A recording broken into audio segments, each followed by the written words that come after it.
see head down from Selassie chasing there, but he certainly made the decision that no, he was going to stay and work with Bashir Abdi and hope that they can work together to try and get back to Kipruto. But certainly that was a determined and well-judged surge at this point from Kipruto. Can he maintain it? He's the only one who really knows that, really knows what he has left in his legs at this point. And that was smart, just a quick glance over his shoulder. Not enough really for anyone to pick up behind as a sign of weakness, but enough to give him the information that he needs, that he has in fact built up quite a substantial gap up that incline out of the underpass. Well, behind him, Selassie is looking and realising that Bashir Abdi is tucking into to his heels, if you like. Bashir is there, a bit further back.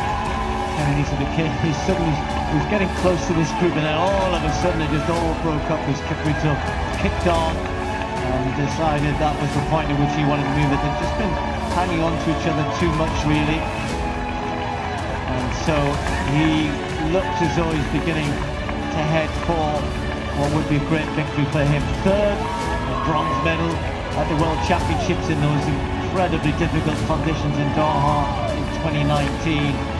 But here in London, what a win this would be for him. His birthday was a couple of weeks ago. He chased his great hero, Eliud Kipchoge, home in Tokyo earlier on in the year when he ran his personal best. But he was a long way, he was quite a way behind Kipchoge on that occasion. But goodness me, he's looked so strong here. And away he goes. He has, and he has run the fast times. He's run that 2:03.13 from Tokyo, second fastest in the world so far this year, and I think will still be so at the end of this race here today. Well, actually, probably without a doubt now, and just trying to get a glimpse back down the road to that intriguing battle between Bashir Abdi.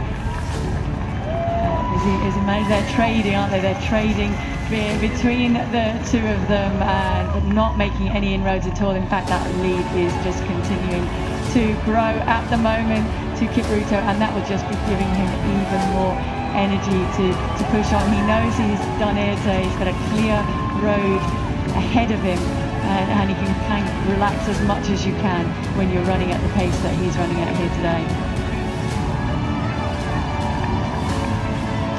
Well done for him for being patient and backing himself, and realising what he was capable of and just judging it right. That's what you have to do. You just have to use your head in conjunction with your body in the marathon. And it's your day, it's your day. And Kipruto looks strong, he looks fast, and although we're not heading for any records here today, he is somebody who has produced the right race at the right time here. He's still got a good chance of going under 2.5. I think that period where they just slowed a bit, I think you'll find there 1:58.27 through 40k.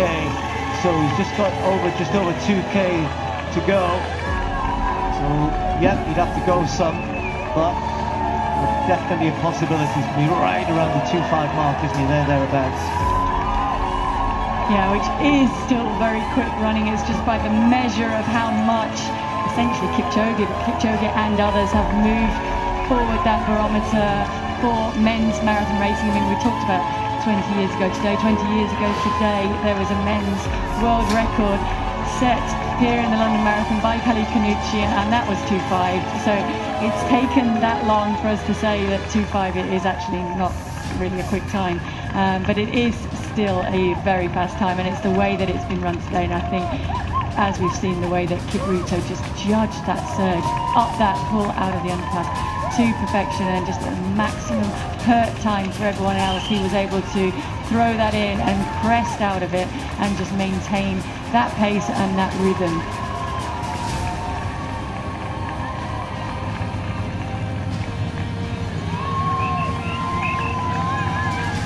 So he'll get to Big Ben, and that is 1,200 metres to go when he makes that turn, and then 1,200 metres is essentially a victory, big lap into the finish.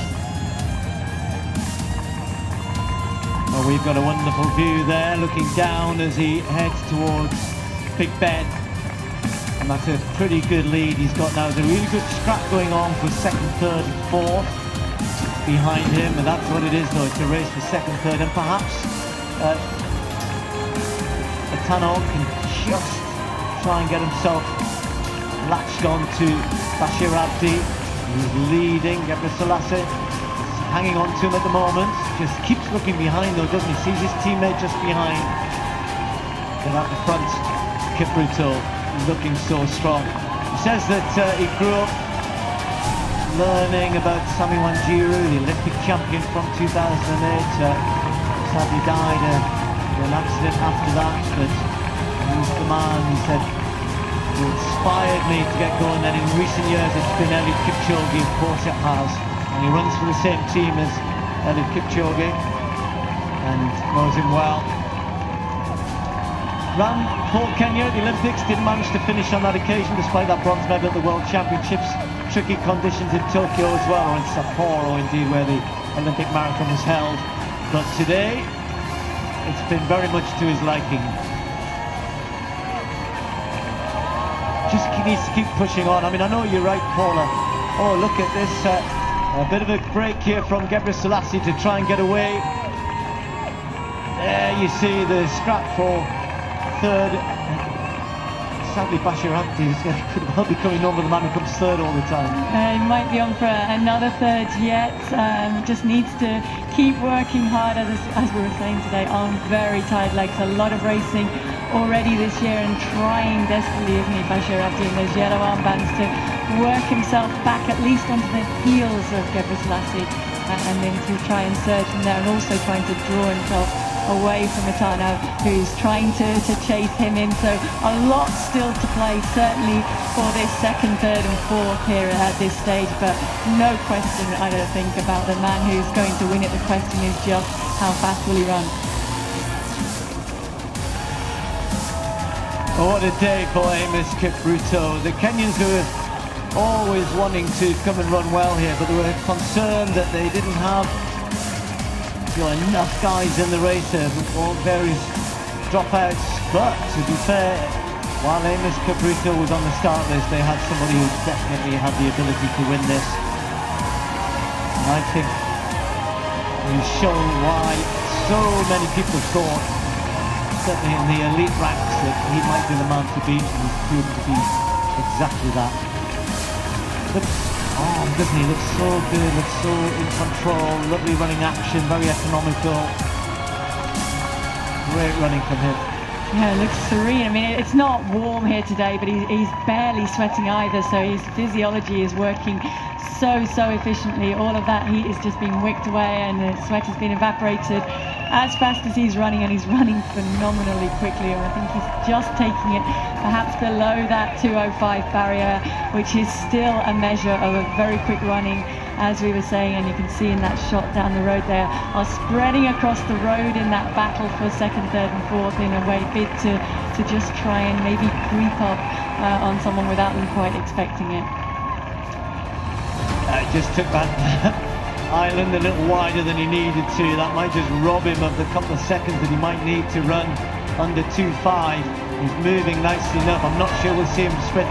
And again, Gebre Selassie doing exactly the same. It doesn't really matter. A bit further back, and Anissa Bekele is moving up another spot as well, but they're a long way behind second and third, and even further behind this man here, Amos Kipruto.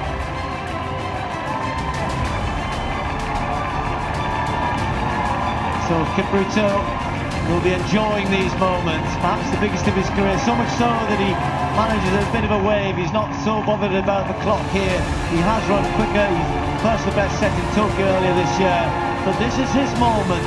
This is his day.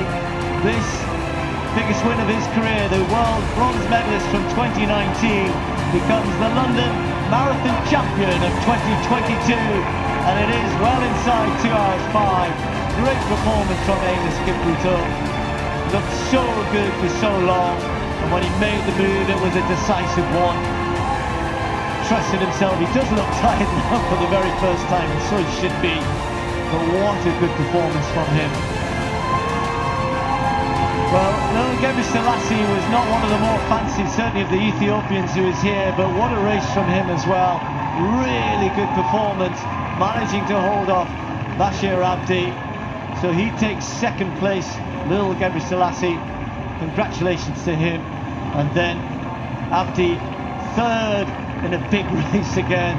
His two other thirds have been in the Worlds and the Olympic Games. So Atano hangs on for fourth place, and I think this is going to be Kenenisa Bekele who's going to come in next in fifth place. So another good performance.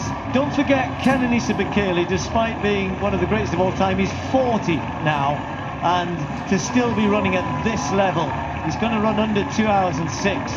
Great to see him here in London. That's a solid run from Kenenisa Bekele. He comes in fifth place.